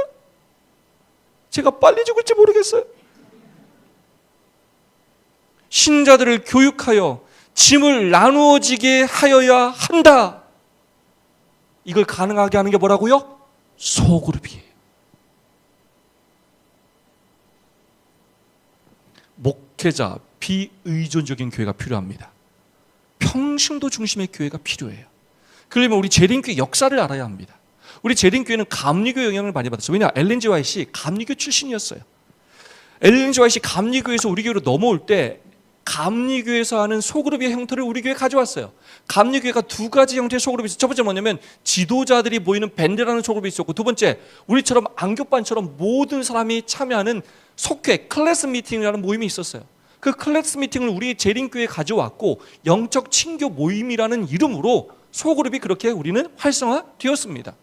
이것은 정교 활동이었고요. 설교자가 부족했기 때문에 안식일에 설교는 듣지 않아도 교인들끼리 모여서 뭐 했다고요? 영적 친교 모임, 전인적 소그룹을 했다는 거예요. 성경을 공부하는 시간이 아니었고 삶을 나누는 모임이었습니다. 개인의 간증과 죄와 고백이 이루어졌던 그런 모임이었습니다. 재림교회 아주 필수적인 것이었어요. 간증을 혼자 막 길게 하는 게 아니라 돌아가면서 짧게 요점을 말해서 다 말했어요. 어떤 역사의 기록이 있냐면, 역사가 로프부르의 기록에 의하면 53분 동안 117명이 간증하게 됐어요. 다시 말하면 무슨 말이냐, 내일 오전 내내 이번 한 주일 동안 받은 일을 전교인이 나와서 얘기하겠다는 얘기예요. 한 사람이 몇 초씩? 30초씩. 제가 섬기는 교회에서는 매년 마지막 주는 전교인이 나와서 감사의 제목을 다 얘기해요. 매년 첫째 안식일은 전교인이 다 나와서 한 해의 소망을 다 얘기해요. 못 오는 사람은 영상으로 찍어 보내야 돼.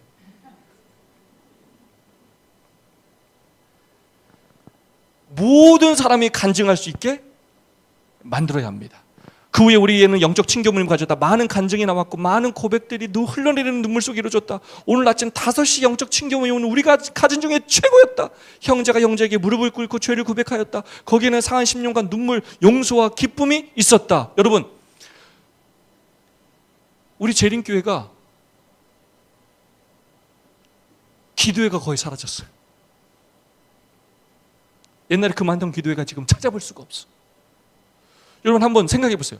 여러분 언제 성도들과 기도의 시간에 눈물 흘리면서 기도해 본 적 있어요? 한번 생각해 봐요. 언제 정말 눈물 흘리면서 기도해 봤냐고 서로. 그런 경험이 있어요, 없어요? 만약에 지금처럼 신앙하면 죽을 때까지 그런 경험 한 번도 할 수가 없어요. 없어. 지금 제가 가장 문제라고 생각하는 건 화요일에도 함께 기도하는 시간이었고, 금요일에도 함께 기도하는 시간이었고, 안교 소그룹 시간에도 함께 기도하지 않고, 다 대표 기도만 듣고 묵상 기도만 하고 집에 가. 언제 같이 모여서 기도할 거냐고. 언제 기도할 거냐고.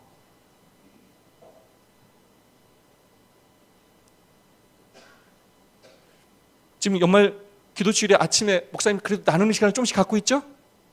말씀만 들었던 것보다 나누는 시간이 있으니까 좋아요, 안 좋아요? 훨씬 좋아요. 자, 감리교 속회가 존 웨슬리가 죽은 다음에 기도회로 바뀐 것처럼 엘렌 G. 화이트이 죽은 다음에 우리 영적 친교 모임이 기도회로 바뀌었어요. 그래서 우리 화요일 공식 모임이 뭔지 아십니까? 화요일? 화요 기도회예요. 이때는 목사님 설교 듣는 시간이 아니에요. 영적 친교 모임을 하는 시간이 원래가. 그런데 우리는 화요 기도회 시간도 뭐만 하고 간다고요? 목사님 설교만 듣고 집에 가네? 개인 기도 시간을 주면 사람들이 2-3분만 지나면 벌써 눈을 뜨고 다 쳐다보겠네. 왜 안 끝나나? 왜 그러느냐? 다른 사람의 기도 제목을 알지 못하기 때문에 기도할 내용이 없어. 맨날 내가 하는 기도 제목만 앵무새처럼 똑같이 반복해. 다른 사람의 삶에 대해서 알아야 그 사람에 대해서 기도를 할 거 아니에요. 기도할 수가 없어요. 자, 시간상 제가 넘길 건 좀 빨리빨리 넘기겠습니다. 자, 만일 인간이 가진 지혜 말을 더 적게 말하고 그리스도의 말씀을 더 많이 말한다면, 만일 설교를 더 적게 하고, 선지자는 설교를 적게 하라고 굉장히 많이 말씀하셨어. 영적 친교를 더 많이 갖는다면 우리의 교회와 장막 집회에서 완전히 다른 분위기를 발견하게 될 것이다. 더 많은 기도의 시간들이 성령의 부어주심을 위해 열려야 한다. 여러분 아멘이십니까? 화요일도 설교, 금요일도 설교, 안식일도, 교과 공부까지 설교. 장막 집회, 제가 제일 속상한 게 뭐냐? 자, 장막 집회 여러 교회에서 모이면 뭐 할 거냐고. 강사 명 불러놓고 설교 듣고 집에 가는데 자기네 교인들끼리 이렇게 있다가 어리석다고요. 왜 모이냐고. 모인 이유는 다른 사람들과 뭐 하기 위함이에요? 교제하기 위함이에요. 다른 교회 성도들과 교제하고 그 교회 기도 제목을 듣고 그 교회에 관심을 갖고 그 교회를 돕기 위해 기도하고 그렇게 섬겨야 우리가 한 가족이 되는 거 아닙니까? 멀리서 또 모여서 왔으면 서로 알아가야죠. 전주 지역이 모일 때마다 그렇게 하면 전주 지역 자체가 우리가 한 가족이 되겠어요? 안 되겠어요? 되는 거예요. 익산 중앙교회도 관심을 갖고 군산 중앙교회도 관심을 갖게 되는 거고 옆에 있는 전주의 다른 교회들하고도 관심을 갖게 되는 거예요. 근데 우리 그렇게 해요, 안 해요? 안 해. 같은 지역에 있어도 남남이야. 마치 제가 서주원합회 목사인데 동주원합회 목회자라고 다른 군대 같아. 다른 군대 사람, 다른 중대 사람 같아. 서로 교제를 하지 않고 서로 친하지가 않아. 그러니까 뭘 할 수 없어요? 연합할 수가 없어요. 가장 좋은 조직을 가지고 있지만 그 조직을 효과적으로 활용하고 있지 못하다는 거예요. 자, 대형 집회에서도 대총에서도 여전히 영적 친교 모임이 이루어지고 있습니다. 자, 중요한 말씀 모든 사람이 다 함께 시작.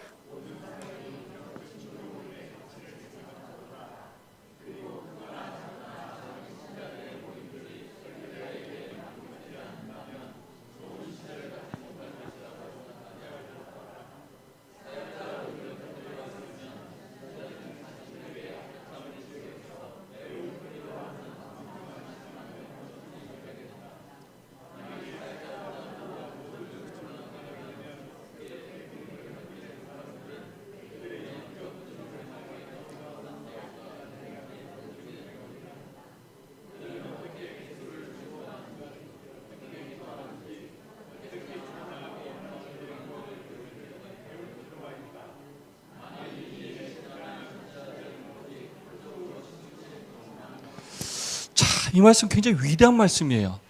모든 사람이 영적 친교 모임의 가치를 생각하라는 거예요. 아이고 이번에 우리 목사님 설교 못해서 어떡하, 은혜가 없어 어떡하냐, 우리 어떡하냐, 우리 몇 년 동안 어떡하냐 라는 생각을 갖지 못하도록 하나님께서 우리에게 뭘 주셨다고요? 영적 친교 모임을 주셨다. 안전장치를 주셨다는 거예요. 왜냐? 모든 목사님이 다 설교를 똑같이 잘할 수 있지는 탤런트가 다 달라. 모든 성도들 목회자를 의존하면 뭐가 된다고요? 일을 안 해서 뭐 한다고요? 영적인 난쟁이가 되든지 영적으로 죽는다는 거예요. 그렇지 않게 해서 모든 성도들을 영적으로 성장시키기 위하여 하나님께서 뭘 주셨다고요? 영적 친교 모임을 주셨다는 거예요. 전인적 소급을 우리에게 주셨다는 거예요. 제가 지금 끊임없이 얘기하는 건 이건 김현철이가 만들어낸 게 아니에요. 지금요. 가장 재림교회적인 것을 하자는 거예요. 저는 대학원에서 역사신학을 전공했어요. 우리가 가진 것이 가장 위대한 것이고 우리 재림교회는 놀라운 축복을 가진 교회예요. 우리 것을 잘 활용하기만 하면 우리는 남은 교회로서 새천사의 기별을 감당할 수 있는 사명을 전할 수 있는 놀라운 교회라는 것입니다. 그래서 영적 친교 모임을 통해서 뭘 배워야 되냐? 첫 번째, 어떻게 그리스도를 증거하는지. 어디서 배우는 거라고요? 영적 친교 모임. 두 번째, 어떻게 기도하는지. 같이 기도하면서 기도의 제목을 나누면서 끊임없이 기도하는 법을 배우는 거예요. 기도라는 건 뭐냐면 마음을 나누는 거예요. 앵무새처럼 글을 읽는 게 아니에요. 상대방의 마음을 알아야 나도 같이 아파하고 그 아픈 마음으로 하나님께 간구하는 거예요. 아시겠습니까? 세 번째, 어떻게 찬양하는지. 네 번째, 하나님께 어떻게 영광을 돌리는지를 배우는 거예요. 자, 만약 이 일에 실패하면 한쪽으로 치우쳐. 뭐만 드린다고요? 뭐만 드리고 가? 예배만 드리고 가. 와, 이게 어떻게 이렇게 다 연결되냐고요. 자, 재림교회가 변화되어야 합니다. 자, 포스트 코로나 시대 우리 살고 있어요. 온라인 예배 성도 43%가 본교 예배를 안 드리고 있어요. 이제 방송으로 예배 드리는 사람, 집에 들어가면 자기가 좋아하는 목사님 설교 듣는 사람이 너무나 많아지고 있어. 자, 무엇이 문제냐? 자, 요즘은 이제 누가 많이 생겼냐? 플로팅 크리스천이라는 사람들이 생겨서 붕 떠있는 크리스찬이라는 뜻이에요. 교회를 오지 않고 방송으로 예배를 드리는 사람들 말해. 이제 요즘 사람들, 젊은 사람들이 캠핑을 가면서 그냥 틀어놔. 유튜브를 틀어놔. 예배 드린 거야. 정말 위험해요. 왜냐?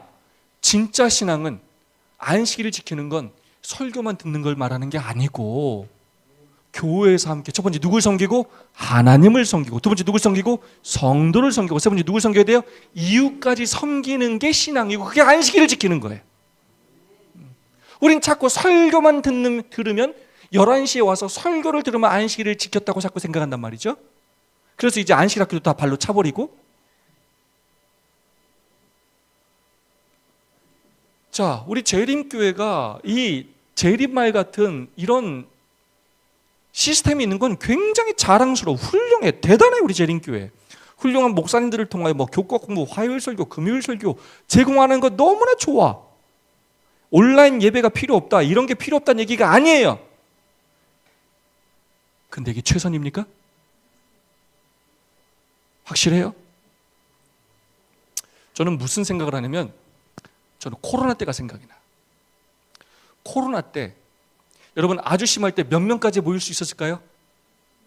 기억나요? 4명까지 모일 수 있었어요. 4명 이상은 모이면 안 됐어. 5명부터 모이면 안 됐어. 저는 그때 무슨 생각을 하냐면 그때 우리 재림교회는 뭘 했느냐, 이때 교회들이 다 이렇게 방송 장비 사서 유튜브 하고 이런 일을 했어. 그리고 연합회는 끊임없이 이런 것들을 만들어서 보급하는 일을 했어. 오케이, 훌륭해. 근데 이게 최선이냐고요. 제가 그때 진짜 아쉬웠던 거 뭐냐, 만약에 이때 우리 한국연합회가 우리 한국 재림교인들을 멘토를 짝 지어주고 4명씩 모이게 해서 소그룹을 가르쳤다면 우리 재림교회는 코로나를 통해서 엄청난 부흥을 경험했을 거예요. 근데 그때 유튜브를 만들고 이런 걸 통해서 사람들을, 재림교인들 더 개인주의 신앙을 하도록 만들었어. 뭐만 쳐다보게 만들었다고요? 스마트폰. 더 일방통행 신앙을 하게 했어. 더 내 신앙만 생각하게 만들었어. 가슴 아파요, 안 아파요? 가슴 아파. 근데 우리는 그것이 문제라고 생각해 본 적도 없어. 문제의식이 없으니까. 이 부분에 대해서 우리가 고민해 본 적이 없으니까. 자, 한국 인구 절벽 사회예요. 앞으로 교회도 사라질 거예요. 점점 사람들이 줄어들 거예요.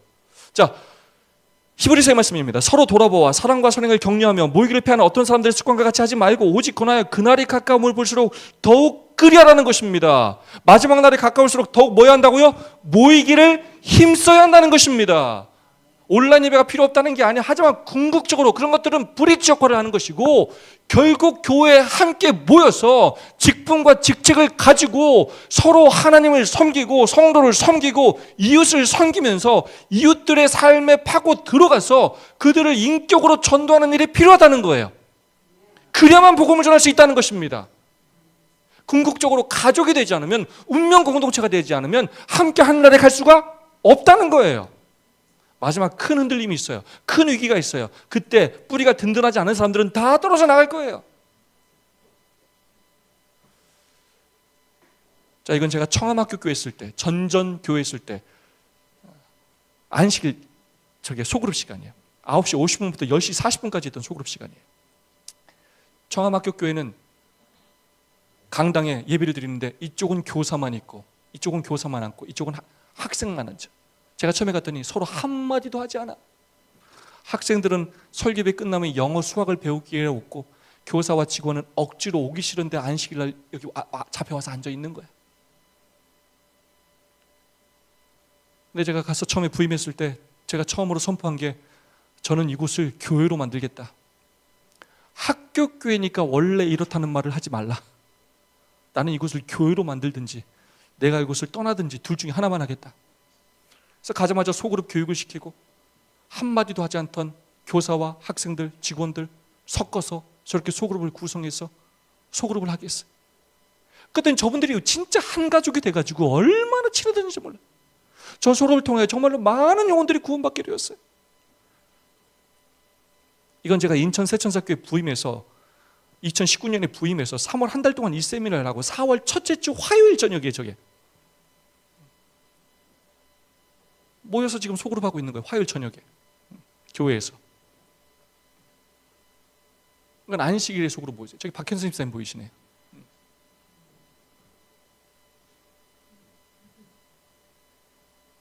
이건 자모들이 하는 자모반 소그룹입니다. 인천 세천사교회 수석장로님 안성월 장로님은 회사에서도 가족끼리도 소그룹을 하지만 회사에서도 직원들과 함께 소그룹을 해요. 전에는 일주일에 한 번 했는데 지금은 매일 날마다 소그룹을 해요. 정말 훌륭하신 분이시죠. 그래서 회사가 얼마나 많은 축복을 받는지 몰라요.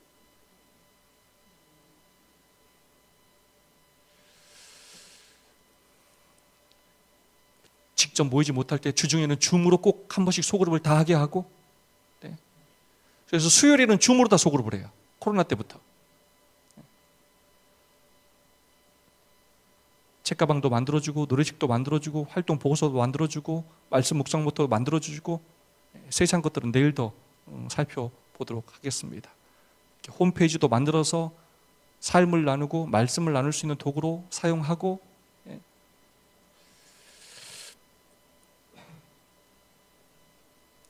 자, 여러분이 지금까지 했던 소그룹을 지금 제가 말했던 소그룹하고 좀 구분하자면, 지금 제가 말하는 소그룹은 지금 뭐냐면 이걸 뭐라고 한다고요? 전인적 소그룹. 자, 우리가 삼육교육을 말 때 뭐라고 그래요? 삼육교육. 전인교육이라 전인교육. 왜 전인교육입니까? 지영체. 우리의 모든 부분에 대하여 성장 있게 한다는 뜻이에요. 그래서 전인적 제자훈련, 전인적 소그룹은 두 가지 개념을 내포하고 있어요. 첫 번째, 양육이 일어나야 합니다. 뭐가 일어나야 된다고요? 양육이 일어나야 돼요. 두 번째, 선교가 일어나야 합니다. 뭐가 일어나야 된다고요? 선교가 일어나야 돼요. 그게 뭐냐? 다른 말로 그게 제자가 되는 것이고, 두 번째 뭐요? 제자를 삼는 것. 또 다른 말로 하면 첫 번째, 삶을 나눠야 하고, 두 번째, 말씀을 나눠야 합니다. 똑같아. 다 연결되어 있어요. 그래서 하나의 소그룹이 하나의 교회가 되어야 돼. 교회. 그냥 사역만 하는 것이 아니야. 그냥 기도만 하는 것이 아니야. 그냥 말씀만 공부하는 것이 아니야. 이게 다 포함되어 있어야 돼. 하나님을 향하고 나를 보고 성도를 보고 이웃까지 다 봐야 돼. 우리가 그래서 주중에는 흩어진 교회로, 가장 작은 교회는 멘토고, 그 멘토가 모여서 하나의 뭐가 되고 소그룹이 되고, 그래서 주중에 활동을 하고, 매일은 멘토끼리 하고, 주중에 한 번은 소그룹이 한 번 하고, 안식일에는 그 모두가 함께 모여서 다시 한번 계획을 세우고 보고하고 간증하고, 이것들이 끊임없이 반복되도록 만들어진 체계를 우리는 가지고 있어요. 그럼 기능적 소그룹은 뭐냐? 하나하나로 분리되어 있는 거예요. 삶만 나누거나 말씀만 나누거나 기도만 하거나 사역만 하거나 취미 그룹이거나 이런 것들 다 뭐라고 한다고요? 기능적 소그룹, 기능적 제자훈련이라고 하는 거예요. 전인적 소그룹과 전인적 제자훈련이 세팅이 기초가 돼 있는 다음에 기능적 소그룹과 기능적 제자훈련을 쌓아 올리는 건 노 프로블럼. 익산중앙교회가 이번에 2번 왔다 갔잖아요. 자, 거기가 기능적 제자훈련, 기능적 소그룹을 해왔어. 근데 전에는 이와 같은 큰 축복을 받을 수가 없었어. 왜냐? 그 사람들이 교회를 온다 할지라도 교회에 정착할 수가 없었어. 전인적 소그룹을 해봤더니 그렇게 기능적 소그룹에서 접촉했던 사람들이 교회 오자마자 뭘 하게 되더라? 정착을 하게 되고 짧은 시간 안에 금방 성장을 하게 되더라는 거예요. 그래서 이 두 가지가 균형적으로 가야 될 뿐만 아니라 전인적 소그룹이 밑바탕을 이루도록 해야 한다는 것입니다. 읽어보겠습니다. 시작.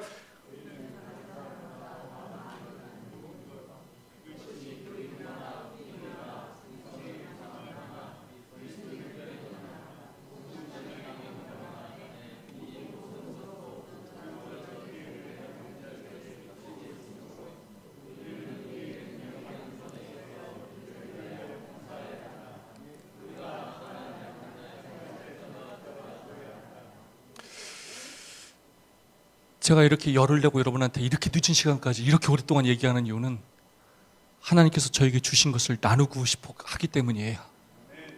저는 그런 사명이 있어요. 저는 재림교회가 부흥했으면 좋겠어요.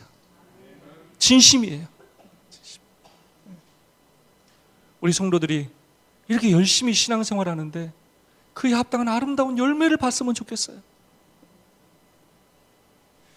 하나님께서 우리에게 무엇인가 다른 사람보다 많이 줬을 때는 그 진 이유가 뭐라고요? 나누기 위함이라고요. 여러분, 우리 놀라운 축복을 받은 교회입니까? 놀라운 축복을 받은 교회. 전북 지역에서 여러분 다른 교회들보다 여러분이 축복을 많이 받았어요, 안 받았어요? 받은 교회예요. 앞장서서 여러분들이 전진하여서 다른 사람들에게 도움을 줘야 하는 교회입니다. 그런 사명감과 그런 책임감으로 우리가 한 마음을 모아서 주님의 뜻을 이루는 우리 모두가 될 수 있기를 간절히 소망합니다. 하나님께서 전주중앙교회를 여러분을 축복하시고 사용해 주시기를 간절히 소망합니다. 네, 두 분씩 오늘 짝을 지어서 받은 은혜 나누고 마치겠습니다. 제가 영상은 정말 많이 준비해 왔는데 하나도 보여드릴 수가 없네요. 자, 받은 은혜와 결심을 시간이 지났지만 이거 꼭 하고 마치겠습니다. 네, 두 분씩 짝지 주시고요. 오늘 삶에서 감사의 제목 짧게 1분씩 나눠주시고요. 오늘 받은 은혜와 결심을 나눠주시면 감사하겠습니다.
집사님.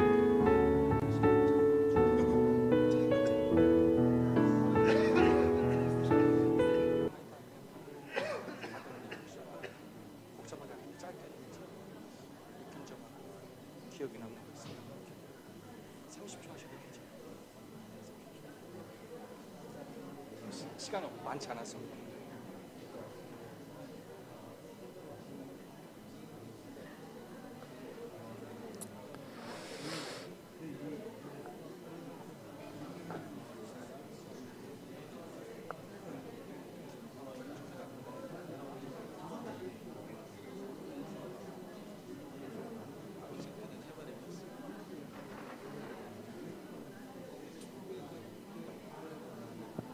네, 시간이 많이 지나서 여기까지만 하겠습니다. 여러분 함께 은혜 나누니까 좋으시죠? 네, 오늘 모두 얘기를 들을 수 없고 우리 앞에 앉아 계신 우리 안 교장님의 오늘 받은 은혜와 결심 한번 짧게 들어보도록 할까요? 네, 저는 한 가지 들었던 감정과 한 가지 들었던 생각을 좀 이야기하려 합니다. 한 가지 들었던 감정은 이제 목사님의 강연, 설교, 세미나를 듣고 은혜를 받았다고 해야 되는데 되게 부담스러웠어요. 그러니까 뭔가를 바뀌어야 된다는 변화감 때문에 변화를 해야 되는구나. 그러면은 내가 가지고 있던 것들을 내려놓고 기존에 익숙했던 것들을 이제 바꿔야 된다는 건데 라는 마음으로 좀 부담스러웠고요. 바꿔야죠. 어쩌겠어요. 두 번째 들었던 생각은 까먹었어요. 죄송해요. 막 이야기를 하다가 막 정신없이 목사님 들어오셔가지고 이거 얘기해야겠다 했는데 예, 감정만 얘기할게요. 기억이 안 나질 않네요. 죄송합니다. 네, 변화에 대한 두려움은 모두에게 있는 감정입니다. 이거 굉장히 자연스러운 거예요. 하지만 그 두려움에 머물러 있으면 우리는 아무것도 할 수 없습니다. 제가 늘 하는 얘기는 뭐냐면 막상 해보면 아무것도 아니에요. 해보면 정말로 생각보다 할만해요. 그래서 두려워하지 마시고 이게 하나님의 방법이요 뜻임을 믿으시고 믿음으로 전진하는 여러분이 되었으면 좋겠습니다. 기도하고 기대하고 도전하는 여러분 모두가 될 수 있기를 간절히 소망합니다. 우리 옆 사람 손잡고 기도하도록 하겠습니다. 사랑의 아버지 하나님, 거룩한 안식일을 저희들에게 선물로 주셔서 감사합니다. 한 주일 동안 연말 기도주의를 허락하여 주시고 새벽과 저녁을 통하여 주의 음성을 듣게 하시며 저의 삶을 돌아보게 하시는 은혜에 감사를 드립니다. 주님을 향한 저희의 진심과 또 저희의 부족함 주님께서 모두 아시겠사오니 그래 지금까지 은혜 가운데 저희를 지켜주시고 여전히 저희를 제자라 불러주셨사오니 그 사랑과 은혜에 감사하며 이제 사명을 감당하게 하여 더 노력하고 애쓰는 저희 모두가 되게 하여 주시옵소서. 이번 한 주간 저희들에게 들려주신 이 기별이 저희들의 머릿속에 가슴속에만 남아있는 것으로 끝나지 않고 삶으로 실천되어서 전주중앙교회가 놀랍게 변화되고 부흥하여서 전주와 전북지역과 또 호남협회와 한국재림교회를 이끌어가는 능력 있는 교회가 되게 하여 주시옵소서.